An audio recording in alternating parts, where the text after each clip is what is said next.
Hi mga Sisi Mars! Welcome to my daily vlog! For today's video mga Sisi Mars, tara samahan nyo kaming pumunta sa fanside Dingnangan. Located lang ito sa San Matias, Pampanga. At eto na nga, malapit na kami sa fanside. O, diba, ganyan kabilis mga Sisi Mars. Ayan na, nakita ko na. O, diba, sa labas pa lang mga Sisi Mars, ang ganda ng view. O, perfect pang Christmas na. Paskong Pasko na sa fanside Dingnangan. Ayan na, pumasok na kami ni Mr. At ang daming tao mga Sisi Mars, oh. Oh, at iyan, nagpark na kami ni Mr. O, diba? Maluwang na maluwang yung parkingan. Hinding-hindi ka mahihirapan maghanap ng parking. At yan na nga, nakahanap na kami ng pwesto. Dahil birthday kasi ng aking biyenan, kaya tinreat niya kaming kumain dito sa fanside Dingnangan.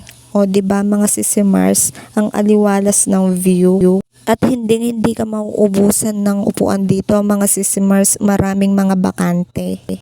At habang naghihintay kami ng pagkain mga Sisi Mars, o ayan si Batuting. Ginawang mall ang fanside Dingnangan.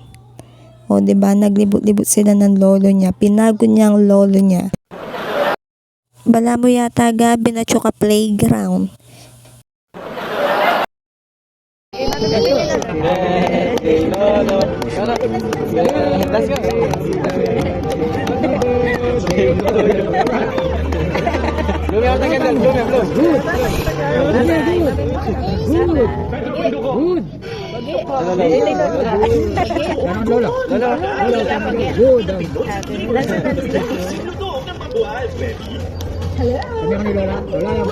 At dyan na nga, pinagkanta na namin ng biyenan ko.